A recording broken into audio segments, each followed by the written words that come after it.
I'm Harvey Miller. I'm a professor of geography at Ohio State. I'm also director of the Center for Urban and Regional Analysis.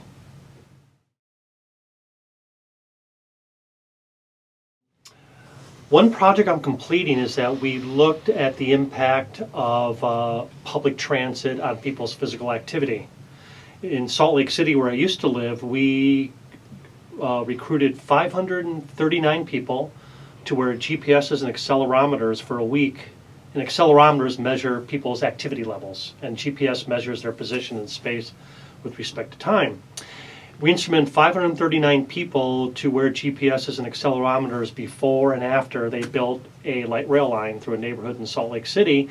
And we wanted to know, we treated this like a quasi-experiment. So the people who started riding public transit, were they more physically active? Did this take away from recreational physical activity? And did they have healthier outcomes? So we measured BMI, for example, before and after, body mass index. And we found that this light rail line generated new physical activity, didn't draw from existing recreational activity, and also didn't draw from public transit, from buses. So this is all new demand. And the people who started riding the light rail line had healthier BMI after 1 year. They actually lost weight in 1 year. So it's a really good health outcome. It demonstrates the health impacts of public transportation. So that's one project I'm working on. Another project I'm also just finishing is that we're looking at the impact of accessibility on emissions and air quality. And what we're doing there is accessibility is a measure of potential mobility. It's a measure of where you can be in space with respect to time. The reason why we measure that is because that's often more interesting than trying to predict people's actual behavior. Instead, we want to know, well, what's their freedom of movement and participation and activities in a given environment. It's a good way to measure the equity of transit and whether or not some people are winning and some people are losing with respect to a current urban configuration and the transportation system there. And we want to know, well, if we're using accessibility to measure how good a transportation system is, we have to think about the bad parts of accessibility. And one of the bad things about accessibility is if you use a car to realize potential mobility, you are consuming energy, fossil fuels, and you are emitting greenhouse gases. So we wanted to take accessibility measures showing where a person can travel over space with respect to time and tie that to emissions modeling to say, okay, given this level of accessibility, here's the expected emissions. Now the point of that is that mobility is something that's very good for all of us. We all want to go places and do things and meet people, access opportunities and resources, but we have to also realize that mobility has very bad aspects to it. It's a big cost to the planet, to society, to our health, to safety. So part of sustainable transportation is trying to maximize the benefits of mobility and accessibility while minimizing some of the bad outcomes.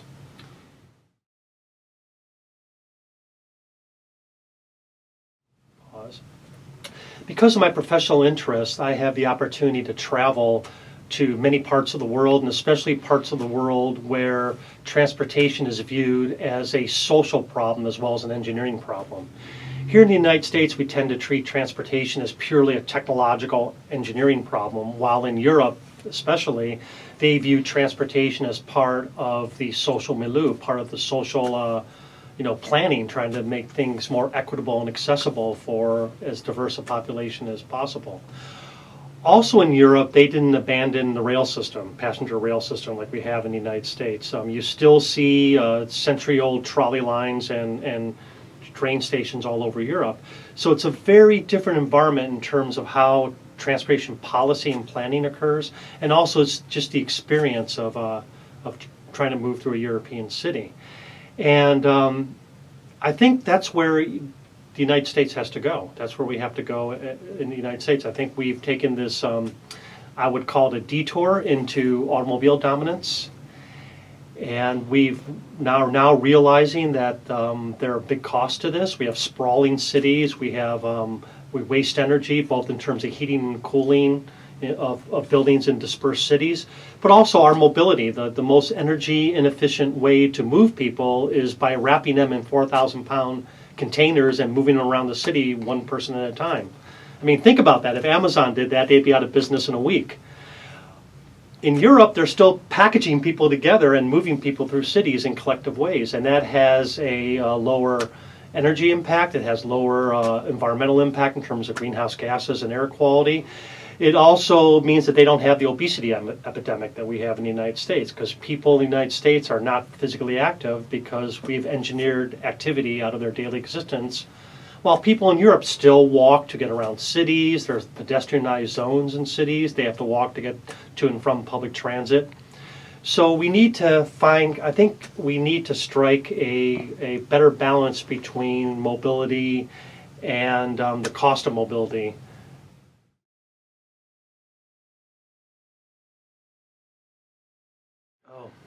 Yeah, I've traveled to China quite a bit, and China has a very interesting transportation problem. They have incredibly dense cities, first of all. I mean, their cities have way more density than American or European cities.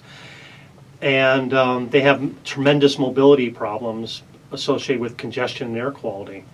30 or 40 years ago in China, most people rode bicycles and streets are very quiet. Now, when I was one time in Beijing, and I was just staying at a hotel that was 2 miles away from the Chinese Academy of Sciences, and they picked me up at my hotel, I'm not making this up, an hour and a half early, because they were afraid it would take that long to move 2 miles through Beijing.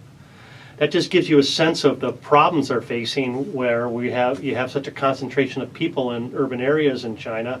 It's becoming more urbanized. There's a huge migration, probably the biggest the biggest migration in the history of the world has been the movement from rural China to urban China on the eastern and southern coasts. And then there's been a motorization of China. As they've gotten richer, more middle class people, they've been buying cars, and now their cities are gridlocked and have absolutely unhealthy air quality almost every day of the year. So they're trying to grapple with this. They're building new subway lines. For example, I was in the city of Wuhan a few years ago, and I was there 1 year, and it's a city of 9 million people, so the size of Chicago, no rail transit. I was there 1 year, no rail transit. I was there 2 years later, the entire subway system was built. It was being planned before that, but my point is that they are just aggressively pursuing transportation advances to try to solve this problem. So you have a city go from no rail system to a subway system in really just a short time period. It's really, really remarkable.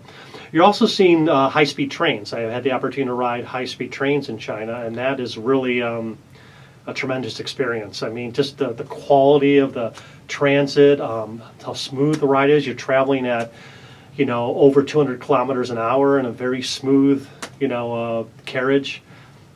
It's something I wish we would do in the United States. It's something that I think China ultimately will benefit from. It will help their economic productivity. Mobility and transportation is a cost on productivity. The more time people have to spend in cars, which is non-productive time, the less time they have to be productive, either in terms of their work, but also in terms of their social and recreational and other things to keep them healthy and sane.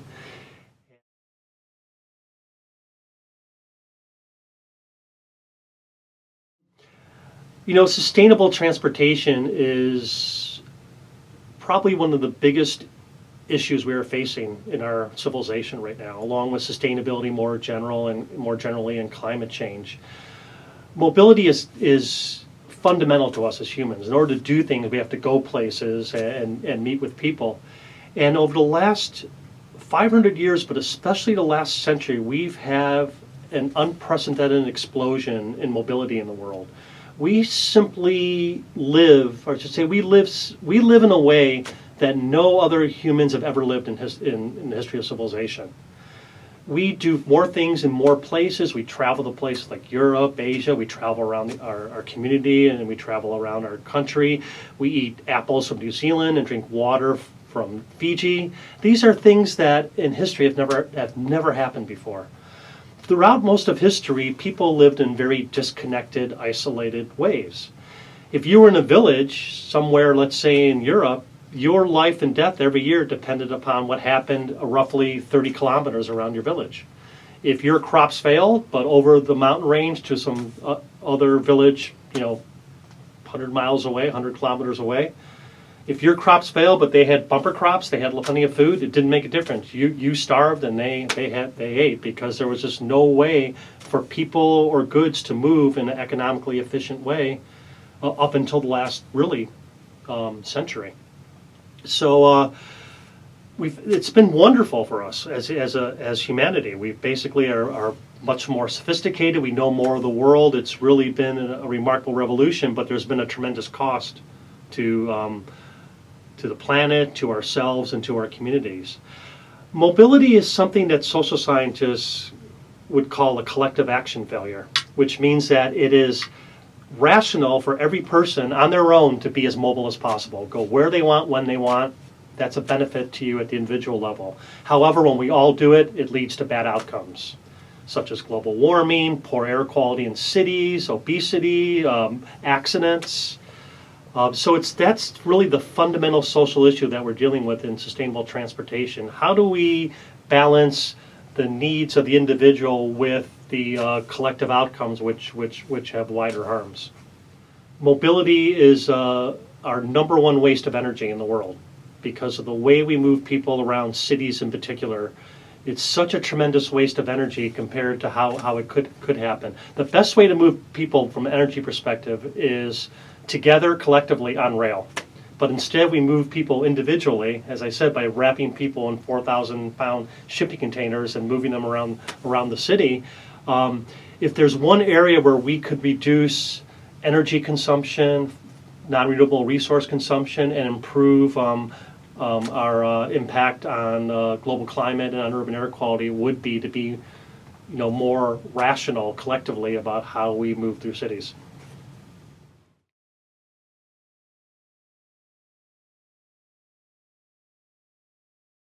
Putnam.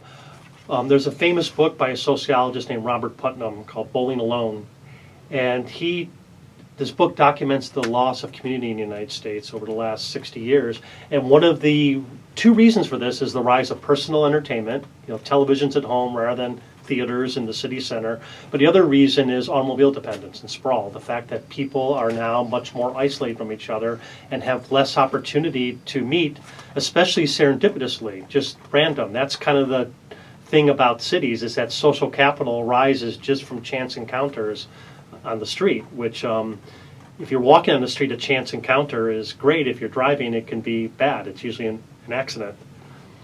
The other thing we know about automobile dependence is that it's very unequitable. It harms people who are older, who can't drive, who are younger, who can't drive yet. It also is a bigger harm to lower income people, because they're the ones who are priced out of city centers and are faced with long commutes, especially in cities like San Francisco, Los Angeles, and New York. But also, the automobile is the second most expensive outlay for a household in the United States after housing. The average American household spends more money on their automobile per year than they do on healthcare and food, both. Now think about that. Think about the cost of automobile ownership. How much it's roughly around, they estimate roughly $13,000 to $14,000 a year per household. When the average income in the United States is around $40,000, that's a big chunk of your income if you think about it. Now that's to purchase a transportation technology that 90% of the time sits empty and stationary. That's a tremendous oversupply of transportation. It's a tremendous cost to households when in fact they're paying a lot in order to use something very sparingly. So if we could get cities to be more compact, connected, and more reliant upon public transit, that would be also better for a social equity point of view. It would help free up income for other things such as healthier eating and better health care.